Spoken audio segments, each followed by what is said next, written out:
신약성경 마태복음 18장 5절이나 9절에 보면 예수님께서 말씀하시기를 이 땅 위에 소자 조그만한 사람 가운데 한 사람이라도 실족해 하면 안 된다라고 하신 말씀이 있습니다. 우리가 모두 다 잘 아는 내용입니다. 실족이라고 하는 말은 쓰러져 넘어진다, 남을 넘어지게 만든다 하는 뜻을 가지고 있습니다. 그러니까 내가 스스로 발을 헛디뎌서 넘어져 쓰러질 때도 실족한다고 말할 수 있고, 다른 사람에게 상처를 주어서 다른 사람으로 하여금 넘어지게 만드는 것도 실족하게 만든다라고 말합니다. 말하자면 남에게 오해를 사게 해서 잘못 판단하게 해서 낭패에 이르게 만드는 것, 그것을 실족하게 만든다라고 말할 수 있습니다.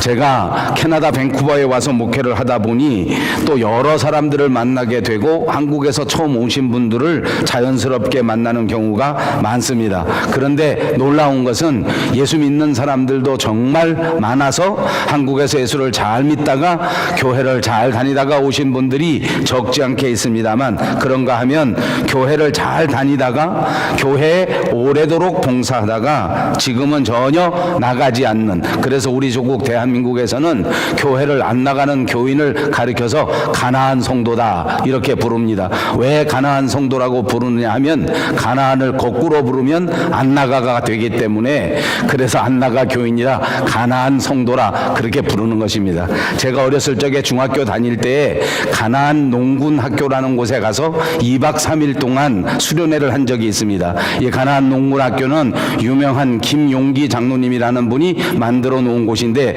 예수 정신으로 성경 정신으로 이 사람들을 가리키고 절제와 또는 이런 모든 그리스도인의 삶을 가르치는 것으로 유명한 곳입니다. 그곳의 이름이 가나안 농군 학교, 우리 한국에 아주 유명한 곳인데, 제가 중학교 2학년 때 학교에서 하는 수련회, 학교에서 감당하는 수련회에 참석한 적이 있습니다. 그때 가보니까 그 장로님께서 간증하시기를 자기가 그 시골 동네를 잘 개간해서 멋있게 만들어 놓고 거기에 건물을 만들고 사람들이 와서 훈련을 받고 성경도 공부하고 절제하는 이런 삶을 살게 해서, 비누도 아껴 쓰기 위해서 비누질 3번만 해서 세수하고, 치약도 아껴 쓰기 위해서 5mm만 짜서 하고, 아침이면 일어나서 4kg씩 구보를 하고, 그리고 거기 있는 모든 사람들이 먹던 음식을 남기면 그것을 깨끗하게 말려서 다시 빵가루를 만들고 다시 쌀가루를 만들어서 그렇게 식량으로 삼고 있는 훈련을 하는 학교였습니다. 이름을 가나안 농군학교라고 해서 열심히 한국 교회에 있는 사람들을 데려다가 교육을 시키고, 또 나중에는 이것이 유명해져서 유명한 직장에 다니는 사람들도 모두가 와서 이 가나안 농군학교에서 훈련을 받았더랬습니다. 그런데 어느 날 훈련하고 있는데 바깥에서 어떤 사람이 막 소리를 지르면서 와가지고 막 큰 소리를 뻥뻥 치면서 이 집의 주인이 누구요? 하고 나오라고 하라는 것입니다. 그래서 무슨 일인가 했더니 차가 지나가다가 이 가나안 농군학교 앞에서 빵꾸가 나서 차가 움직이질 못하고 푹 빠져버렸습니다. 한참 고치는데 제대로 안 고쳐요. 얼마나 짜증이 나고 화가 나는지 이렇게 올려다 보니까 가나안 농군학교 가나안 이렇게 썼는데 거꾸로 쓰기를 안 나가 이렇게 보고서 주인을 찾아서 이름을 왜 이렇게 더럽게 붙여놔서, 그래서 내 차가 안 나갑니다 이렇게 말한 적이 있었습니다. 가나안이라고 하는 것은 우리가 아는 성경에 나오는 지역의 이름을 말하는 것입니다. 자, 아무튼 교회 다녔었는데 또 심지어 교회에서도 많이 봉사를 하고 열심히 교회를 하던 사람들이 교회 안에 상처를 입고 교회를 나가지 않는 것입니다. 실족하여 넘어져 버립니다. 때로는 말 때문에 상처를 받아서 교회를 나가지 않는 사람들이 많습니다. 그러니까 우리가 신앙생활 하다 보면 가장 큰 적 가운데 하나는 아무 의미 없이 내뱉는 말 한마디가 상대방을 실족하게 만든다, 상대방을 오해하게 만든다 하는 것을 명심 또 명심하시기를 바랍니다. 나는 아무 의미 없이 말했지만, 나는 좋은 의미에서 말했지만 듣는 사람 입장에서는 그것이 상처가 되고 그것이 오해가 될 수 있어서 그 한마디 때문에 삶을 바꾸게 되고 그 한마디 때문에 교회를 나오지 않게 되는 일이 있더란 말입니다. 그런가 하면 물질 때문에 실족하는 사람들도 적지 않게 있습니다. 제가 목회하면서 만난 사람들의 통계를 정확하게 내어본 것은 아닙니다만 제 느낌에는 교회에 다니다가 실족하여 교회를 다니지 않는 사람들의 가장 큰 원인은 교회 안에서 다투고 분쟁한다는 것입니다. 교회를 다니는데 싸우고 분쟁합니다. 이 다툼 때문에 상처를 받고 이 분쟁 때문에 상처를 받아서 그만 실족해 버리는 것입니다. 여러분, 이렇게 남을 실족해 하면 이 실족해 만드는 자들은 정말 하나님 앞에서 화가 있을 것이라고 분명히 말씀했다는 사실을 기억하시기 바랍니다. 그런가 하면 오늘 성경 본문 누가복음에는 이렇게 남을 실족해 하는 그런 사람만 화가 있는 것이 아니라 실족하는 그 사람 자신도 화가 있다고 가르쳐주고 있습니다. 우리가 같이 읽은 본문에 실족하는 사람, 예수님으로 인하여 실족하는 자에게 화가 있다. 다시 말하면 예수님으로 실족하는 자는 복되지 못하다. 예수님 때문에 실족하는 자는, 신앙생활하다가 실족하는 자는 자기 자신도 문제가 있다고 하는 것을 지적합니다. 그래서 오늘 저는 이 실족하지 말라라는 말씀의 제목에서 두 가지 의미를 다 담고 말씀을 전하려고 합니다. 남을 실족하게 만드는 일을 하지 않아야 하겠다. 나 자신도 실족하지 말아야 되겠다. 요즘 우리가 살아가는 시대는 감정을 표현하는 시대라고 합니다. 내 마음이 내키는 대로 내가 하고 싶은 말을 그대로 표현하는 것이 미덕인 것처럼 그렇게 된 사회 속에서 삽니다. 기분대로 행동하는 것이 별로 제어되지 않습니다. 조절되지 않고 통제되지 않고 행동한다는 것입니다. 그러나 여러분, 내가 마음 내키는 대로 말하고 내가 기분 내키는 대로 행동한다고 하면 우리는 피차에게 상처를 주고 피차 넘어지게 만들고 그러다가 그만 정신없이 아무 볼일도 못 보는 인생이 되고 말 것입니다. 성경이 우리에게 경고한 것처럼 남을 실족해 한 자들은 연자맷돌을 목에 메고 깊은 바다에 빠져 죽는 편이 훨씬 낫다라고 말씀한 것처럼 남을 실족하게 하는 건 엄청난 잘못이라는 것입니다. 여러분, 우리가 살아가는 삶을 어떤 분이 분류하기를 인간은 딱 세 가지 종류밖에 없다. 하나는 인간 사회에 필요한 사람, 두 번째는 있으나 없으나 비슷한 사람, 세 번째는 있어서는 안 될 사람. 여러분, 남을 실족하게 만드는 사람은 이 세상에 있으나 마나 하는 정도도 아니고 있어서는 안 될 사람. 남 때문에 실족을 받고 실족하여 헤매고 살아가는 사람들은 있으나 마나 하는 정도가 아니라 있어서는 안 될 사람입니다. 이 세상에 꼭 필요한 사람은 남을 실족하게 하는 사람이 아니라 남을 세우는 사람, 남에게 실망을 주는 사람이 아니라 남을 살리는 사람이 세상에 꼭 필요한 사람인 줄로 믿습니다. 오늘 예배하는 저와 여러분, 이 말씀을 새겨듣는 저와 여러분이 다시 한번 하나님의 말씀으로 충만해져서 우리 가정에서 꼭 필요한 사람, 우리 교회 안에 꼭 있어야만 할 사람, 우리 사회와 민족 앞에, 하나님 나라 앞에 꼭 필요한 사람 되시기를 주님의 이름으로 축복합니다. 옆에 있는 분들과 또 인사합니다. 꼭 필요한 사람이 되십시오. 예, 오늘 본문 18절 세례 요한은 예수님에 대하여 모든 이야기를 듣게 되었습니다. 그리고 요한은 19절에 그 두 제자를 보내서 예수님에게 질문합니다. 오실 그이가 당신이십니까? 아니면 혹시 우리가 다른 분을 기다려야 하겠습니까? 라고 물은 것입니다. 계속해서 21절에는 마침 그때 예수님께서는 많은 사람들의 질병을 치유하고 계셨다고 전해줍니다. 물론 주님은 요한의 제자가 왔다는 말을 들었을 것이고 요한이 질문했다는 오실 그분이 바로 당신입니까? 아니면 우리가 또 다른 사람을 메시아라고 기다려야 하겠습니까? 하는 모든 질문에 대하여 아시고 계셨을 것입니다. 그런데 주님은 말로서 그것을 설명하거나 예, 아니오로 대답하지 않으셨습니다. 그리고는 그만 자기가 하고 있는 모든 사역에 대하여 이 사람들이 눈으로 보게 하셨습니다. 그리고 난 다음에 22절에 이렇게 말씀합니다. 너희가 가서 보고 들은 것을 요한에게 알리되 맹인이 부며 못 걷는 사람이 걸으며 나병 환자가 깨끗함을 받으며 귀먹은 사람이 들으며 죽은 자가 살아나며 가난한 자에게 복음이 전파된다 하라. 이렇게 말씀해 주신 것입니다. 이 말씀은 구약성경 이사야서에서 이미 인용되어진 말씀입니다. 그리고 또 이 말씀은 구약 누가복음 4장 18절에서 예수님께서 나사렛 지역의 회당에 있을 때에 설교하실 때 이미 한 번 말씀하신 내용입니다. 자, 여러분 한번 생각해 보십시다. 이제 세례 요한은 감옥 속에 들어가 있습니다. 그리고 이제 세례 요한이 생각할 때에는 자기가 그토록 목숨을 걸고 주의 복음을 전한 그 주인공이 예수님이신데, 예수님이 이 땅에 오셔서 사역을 시작했다는 소리를 감옥 속에서 듣고 있었습니다. 여러분, 옛날은 당연히 요즘처럼 무슨 통신이 발달된 시대가 아니었습니다. 신문도 발달된 시대가 아니었을 것입니다. 그렇게 소식을 바로바로 정확하게 듣기란 쉽지가 않았습니다. 뿐만 아니라 요한은 감옥에 갇혀 있었기 때문에 그냥 감옥이 아닌 삶을 산다고 할지라도 소식을 잘 들을 수 없었는데, 감옥에 있었기 때문에 당연히 소식을 잘 듣지 못했을 것입니다. 자, 그런데 감옥 속에 있으면서 소문을 조금씩 들었긴 들었는데, 그 들은 내용이 생각해 보면 생각할수록 그 좀 이상하단 말입니다.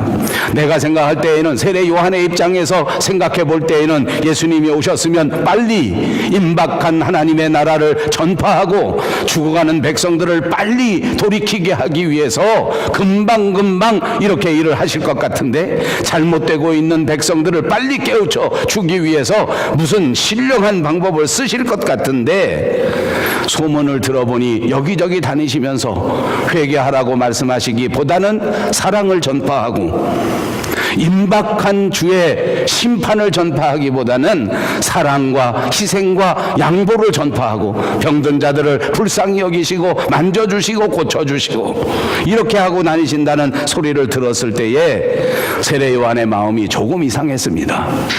물론 여러분, 신학자들은 이때 이 세례 요한의 질문, 오실 그분이 바로 당신입니까? 아니면 우리가 다른 분을 기다려야 합니까? 하고 질문했을 때에 이것이 마음속에 의심이 있어서 이런 질문을 한 것이 아니라, 다른 여러 사람들이 예수님에 대한 정체를 분명하게 알기 위해서 질문하신 것이다 라고 해석합니다. 저도 신학적으로 그 해석이 맞다고 생각하는 사람입니다.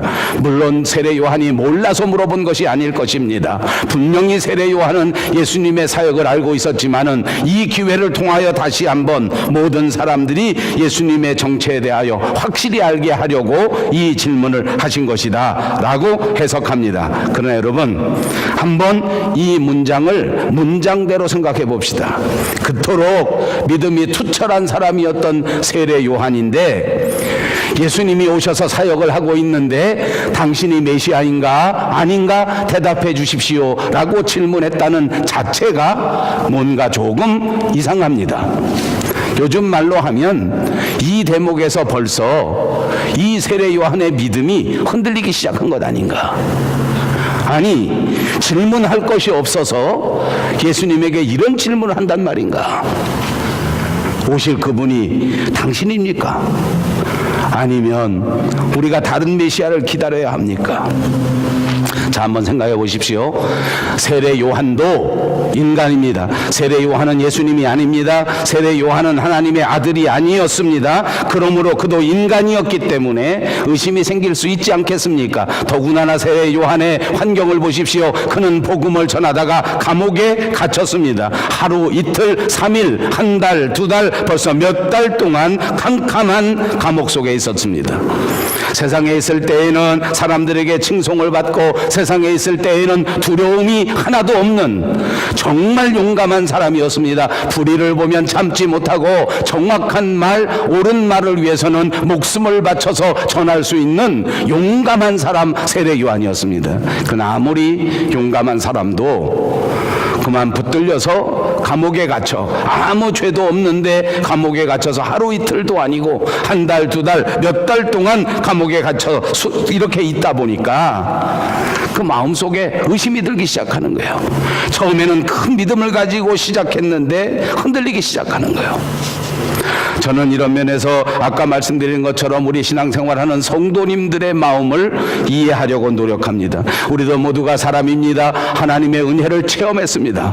하나님의 놀라운 사랑을 체험합니다. 그리고 이제는 내가 정말 주를 위하여 살아야 되겠다라고 결심했지만 세상에 살아가면서 하나님을 다시 느끼지 못하고 말씀이 점점 옅어져 가고 현실은 우리 삶을 짓누르고 여러 가지 어려운 문제가 생길 때에 우리 마음이 흔들리는 것입니다.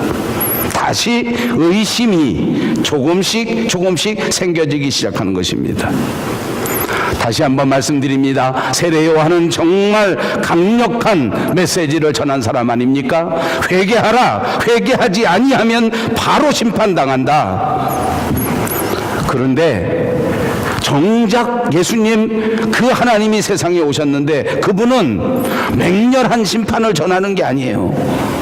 오히려 사람들과 친구가 되고 오히려 죄 많은 죄인들을 따뜻하게 보살펴주는 친구가 되고 원수도 사랑하라고 그러시고 요한의 입장에서 보면 지금까지 자기가 한 말을 전부 뒤집어 버리시는 거 아닙니까? 나는 더 이상 너희가 빨리 회개하지 않으면 전부 죽는다. 빨리 돌이켜서 회개하지 않으면 너희 오자마자 전부 다 심판당한다 라고 그랬는데 예수님은 오셔서 죄인을 살려주시고 예수님은 오셔서 죄인의 병을 고쳐주시고 예수님을 따뜻하게 대해주시는 것 아닙니까? 요한이 오해를 하게 된 것입니다. 여러분, 우리가 살다 보니까 사람과 사람 사이의 문제는 이 오해가 정말 심각한 문제입니다. 정말 오해가 많습니다. 이렇게 말했는데 이렇게 오해합니다. 저렇게 말했는데 이렇게 오해합니다. 제가 오늘 시간이 없기 때문에 왜 오해를 하게 되는가 하는 것에 대해서는 길게 말씀드릴 수가 없습니다. 여러분 모두가 다 아실 겁니다. 우리가 살아가는 삶에서 문제를 가만히 들여다보면 가정 안에서 부부 간에도 문제를 가만히 들여다보면 부모 자식 간에도 그 문제를 가만히 들여다보면 오해가 바로 문제더란 말이에요. 오해가 심해지면 실족의 역사가 나타나게 되는데 참 어처구니 없는 오해가 세상에 얼마나 많은지 몰라요. 아주 재미있는 이야기 있습니다. 여러분 많이 들어보셨으리라고 생각합니다. 옛날에 어느 사람이 오토바이를 얼마나 좋아하는지 오토바이를 타고 슉 나가서 막 바람을 가르면서 타는 이 오토바이가 좋아서 이 바이크족이 된 사람이 있습니다. 겨울철에 오토바이를 타러 나갔습니다. 남들은 별로 추운데 그걸 타고 다니니 왜 그걸 타고 다니나 어떻게 저런 걸 타고 다니나 하는데 정말 오토바이를 좋아하는 사람은 그렇게 찬바람이 불 때 오토바이를 타고 다니면서 그 찬바람을 가르는 그 기분이 또 보통이 아니기 때문에 추운 날씨에도 옷을 든든하게 입고 오토바이를 타고 샥 나갔습니다. 나갔는데 처음에 나갈 때는 막 기분 좋게 나갔을 때는 좋았는데 막상 조금 가다 보니까 너무 추운 거예요. 너무 바람이 막 들어오는데 이게 추운 정도가 아니라 막 살점이 뚝뚝 떨어져 내려가는 거예요. 그 이게 옷을 막 어떻게 하든지 막 바람 안 들어오라고 막 카라를 해서 이렇게 맞고 이렇게 맞고 이렇게 맞고 이렇게 해가지고 오토바이를 타서 그래도 도저히 안 되니까 안 되겠다 해가지고 옷을 벗어가지고 거꾸로 딱 입었습니다.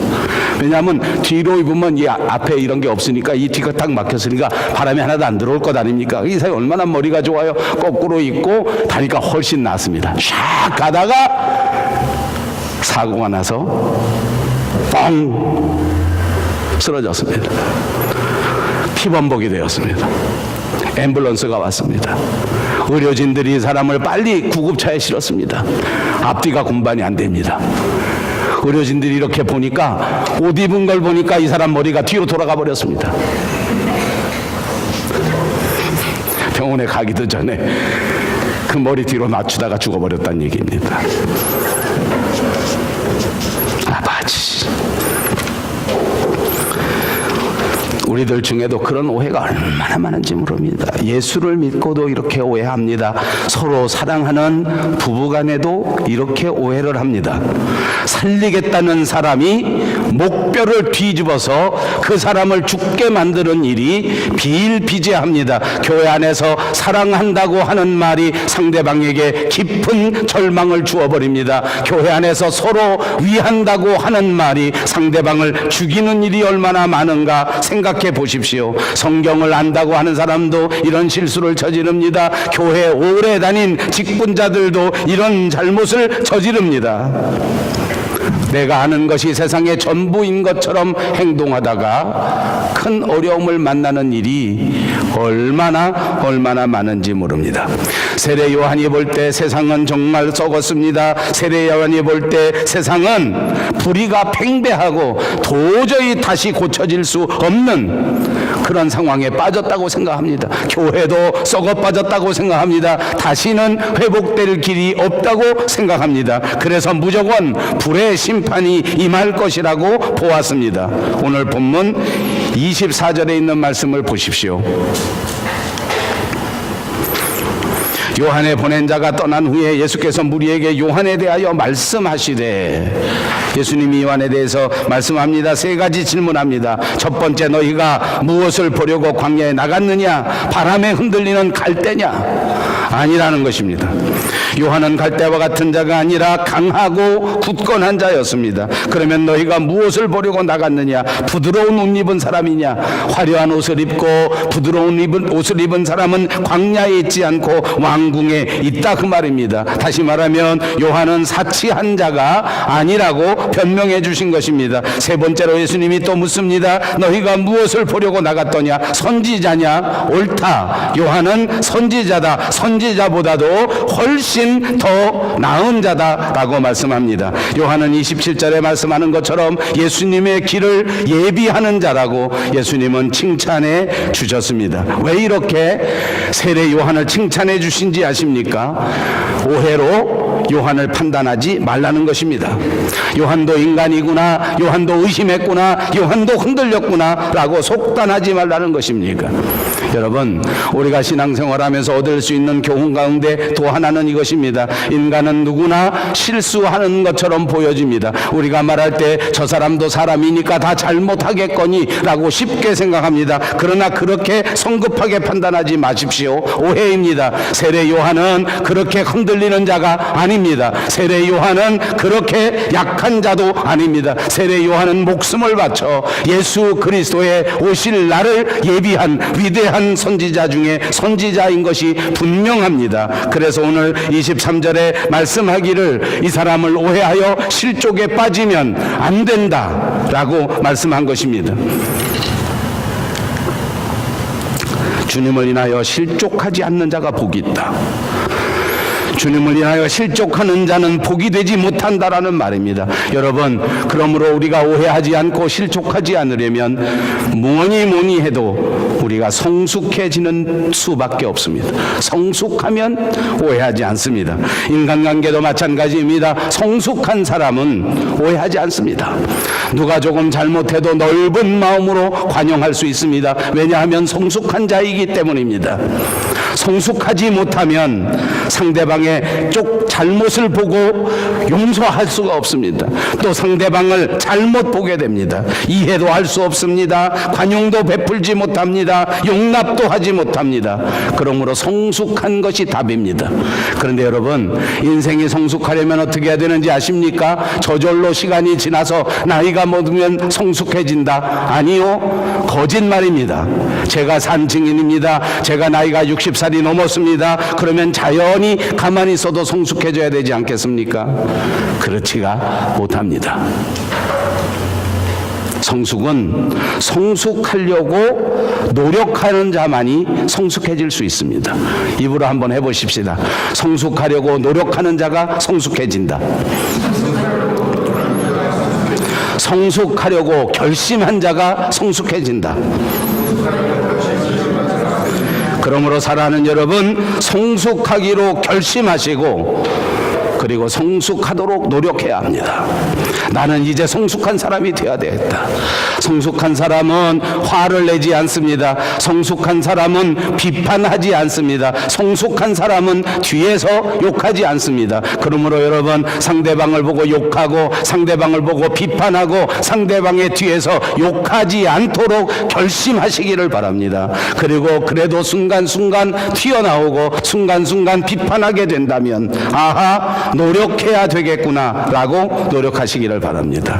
성숙한 사람은 자기중심의 사람이 아닙니다. 우리는 어린아이들이 성숙하지 못하다고 합니다. 왜 그런지 아십니까? 어린아이는 자기만 생각하기 때문입니다. 자기만 바라보아야 좋아합니다. 제 손주딸 우리 더하미는 할아버지가 자기만 쳐다보면 얼마나 좋아하는지 모릅니다. 자기만 쳐다봐야 돼요. 다른 아이들을 쳐다보면 기분이 별로 좋지 않습니다. 제가 다른 아이의 사진을 책상 위에 올려놓고 있으면 기분이 좋지 않습니다. 그래도 표현은 하지 않더라고요. 언제 표현하는지 아십니까?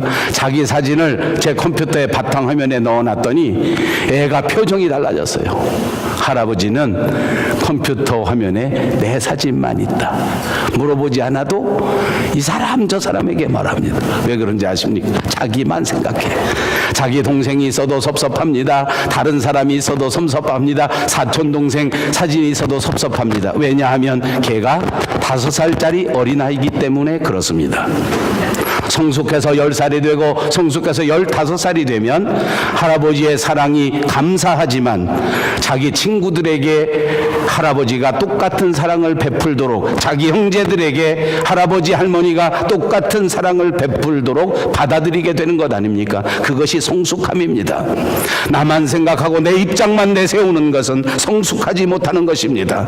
그러므로 성숙하지 못하니까 화를 내고 성숙하지 못하니까 비판하고 성숙하지 못하니까 불평한단 말입니다. 여러분, 이렇게 하지 않도록 성숙한 사람이 되도록 반드시 또 결심하시고 반드시 뼈를 깎는 노력을 경주하셔서 꼭 성숙한 그리스도인들이 되시기를 바랍니다. 오늘 성경 본문에는 어떻게 하면 성숙한 사람이 되는가를 2가지로 말씀합니다. 첫째, 우리가 성숙하게 되려고 하면 진리에 깊은 관심을 가져야 합니다. 입으로 한번 해보십시다. 진리에 깊은 관심을 가져야 한다. 예수님은 사람들에게 이 땅에 오셔서 공생애를 할 때에 가장 중점적으로 강조한 것이 여러분의 관심이 진리에 대하여 집중해야 된다라는 것입니다. 얼마나 많이 강조하셨는지 이렇게 표현하십니다.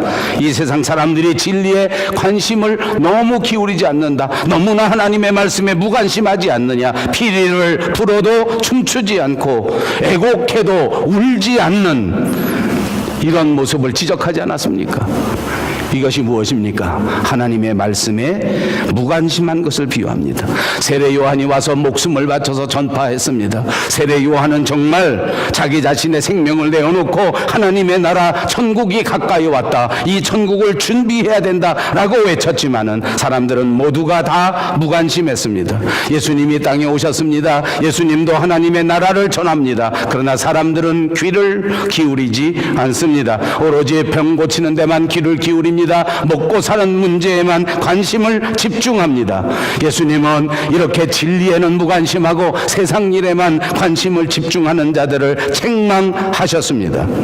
성숙한 자, 지혜로운 자는 세상에 대한 관심보다 하나님의 말씀 진리에 대하여 깊은 관심을 갖는 자들인 것을 믿으시기를 바랍니다. 여러분, 그런데 여기 또 어려운 문제가 있습니다. 이 진리는 깊은 관심을 기울여도 쉽게 얻어지지 않습니다. 이 세상에 사는 돈은 깊은 관심을 기울이면 그래도 벌 수 있습니다. 육체의 건강은 깊은 관심을 기울이면 얻을 수 있습니다. 여러분, 살을 빼는 것은 깊은 관심을 가지고 노력하면 뺄 수 있습니다. 저는 왜 못 빼는지 아십니까? 깊은 관심이 없기 때문입니다. 아버지, 간헐적 단식 안 먹으면 계속 밥을 안 먹고 빵을 안 먹으면 우리 저 황상희 집사님처럼 됩니다. 어저께도 보니까 탄수화물을 안 먹습니다. 아버지, 나는 계속 먹어서 배가 이렇게. 노력하고 관심을 가지면 어떤 수가 있어도 조금씩 얻을 수 있어요. 그런데 영적인 진리, 이 하나님의 말씀은 관심을 기울여도 쉽게 얻지 못합니다. 착각하지 마십시오. 저절로 교회를 왔다 갔다 하다 보면 하나님의 은혜가 임할 것이다. 착각입니다. 교회 가서 일 좀 하고 봉사 좀 하고 안내 좀 하고 설거지 좀 하면 그러면 나도 저절로 될 것이다. 아니요, 착각입니다. 더 많이 관심을 가지시고 더 많이 결심해야 하고 더 많이 노력해야 진리를 얻을 수 있다는 사실을 기억하시기를 바랍니다. 그뿐만이 아닙니다.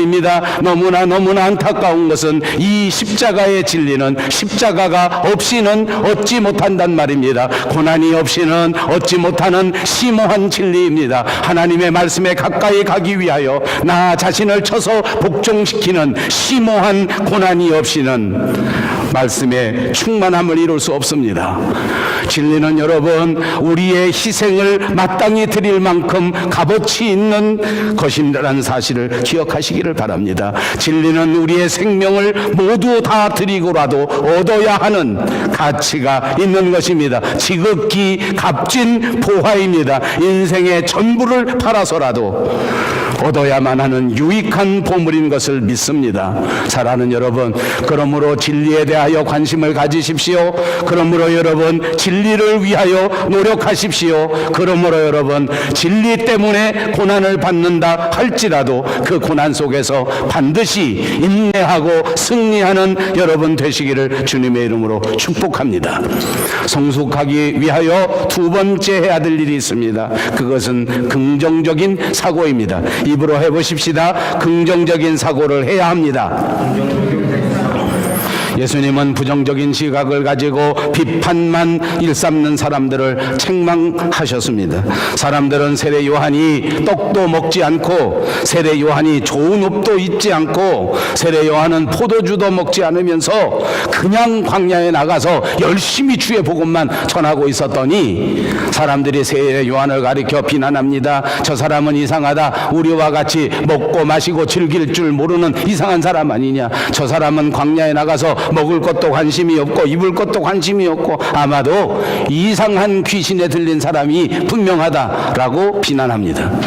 왜냐하면 같이 먹고 같이 즐기지 않기 때문입니다. 여러분, 우리가 성경에 꼭 예수 믿는 사람들이 술도 안 먹고 담배도 안 피우고 하는 것이 맞느냐 맞지 않느냐 하는 것에 대해서는 학문적 논쟁이 있는 것이 사실입니다. 시대적 변화에 따라서 이런저런 해석이 있는 것도 사실입니다. 그럼에도 불구하고 대한민국의 교회가 크게 부흥하게 된 것은 이런 것에 대하여 절제하고 이런 것에 대하여 금하게 된 전통이 큰 역할을 했다고 볼 수 있습니다. 처음 이런 것들을 했을 때 세상 사람들은 예수 믿는 사람들을 비난할 때 그렇게 비난합니다. 술도 먹을 줄 모르는 놈들, 인간성이 나쁜 놈들, 이렇게 욕을 먹었습니다. 그런데 여러분, 시대가 바뀌게 되니까 많은 사람들이 교회 다니면 깨끗한 사람이 된다고 칭찬합니다. 술도 안 먹고 깨끗한 사람이 되고 담배도 안 피우고 깨끗한 사람이 된다고 말하지 않습니까? 예수님이 오셨습니다. 예수님은 세례 요한처럼 금식하고 금욕하지 않았습니다. 죄인들과 더불어 같이 먹고 죄인들과 더불어 같이 기뻐하고 잔치집에 가시면 물로 포도주를 만들어 마음껏 행복하게 먹을 수 있도록 만들어 주시지 않았습니까? 그랬더니 이번에는 사람들이 예수님을 가리켜 이상한 사람이다, 먹기만 좋아하는 사람이다, 행복하게 즐기기만 하는 사람이다, 저렇게 먹고 즐기는 사람이 무슨 훌륭한 일을 할 수 있겠는가라고 책망하기 시작한 것입니다. 이렇게 하면 이렇다고 비난하고 저렇게 하면 저렇게 한다고 비난합니다. 여러분, 우리 대한민국 사람들은 아마 제가 이런 설교하지 않아도 누구나 다 체험하시지 않겠습니까? 요즘 우리 조국의 형편을 보십시오. 정치인들이 이렇게 하면 이렇게 한다고 비난하고 저렇게 하면 저렇게 한다고 비난합니다. 북한과의 문제를 보십시오. 음식을 주자 하면 주자 한다고 비난하고, 주지 말자, 더 압박의 수위를 높이자 하면 그렇게 압박을 높이자 하고 비난합니다. 어떤 것이 맞겠습니까? 여러분, 정신을 똑바로 차리시고 한 걸음 뒤로 물러서서 보시기 바랍니다. 이러면 이렇다고 비난하고 저러면 저렇다고 비난하는 것은 결코 그리스도인들로서 지혜로운 자세가 아닙니다. 세상에는 부정적인 사람도 있고 세상에는 긍정적인 사람도 있습니다. 부정적인 사람의 눈에는 부정적인 것만 보일 수밖에 없지 않겠습니까? 그러나 세상에는 안타깝게도 부정적인 차원도 있고 긍정적인 차원도 있다는 말입니다. 하나님의 말씀, 진리, 이 성경 말씀을 제외한 모든 일에는 긍정적인 것도 있고 부정적인 것도 있습니다. 여기에 목숨 걸지 마십시오. 이렇게 한다고 다 잘하는 것이 아닙니다. 저렇게 하는 정치가 꼭 옳은 것이 아니라는 것을 우리는 분명히 알 수 있지 않습니까? 그것이 지혜입니다. 그런데 이상하게 비판만 일삼는 사람이 있습니다. 부정만 일삼는 사람이 있습니다. 그것은 불행한 사람입니다. 이왕이면 긍정적인 것을 보십시다. 이왕이면 된다고 생각하고 접근하는 사람들이 되시기를 바랍니다. 이것이 훨씬 더 지혜로운 인생이라고 믿습니다. 무조건 용서하려고 생각하십시오. 무조건 이해하려고 생각하십시다. 무조건 받아들이려고 생각하십시오. 그러면 이 세상이 훨씬 더 밝아지고 이 세상이 훨씬 더 좋아집니다. 여러분, 우리의 가정도 마찬가지입니다. 무조건 받아주려고 생각하십시오. 자식들을 볼 때에도 그렇습니다. 잘못했다고 보지 마시고 무조건 이해하려고 생각하십시다.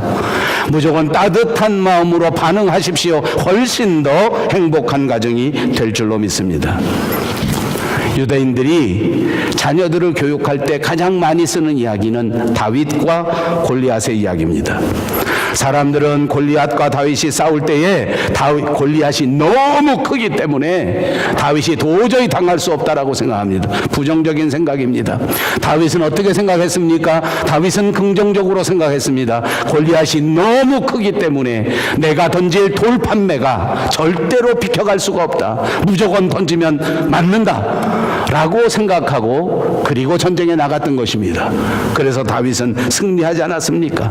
이것이 믿음의 사람들이 가져야 할 긍정적인 시각이라고 믿습니다. 밝은 면과 어두운 면에서 밝은 면을 볼 수 있는 지혜, 좋은 점과 나쁜 점에서 좋은 점을 볼 수 있는 지혜, 언제나 밝은 것, 언제나 좋은 것을 보는 성도들이 되시기를 바랍니다.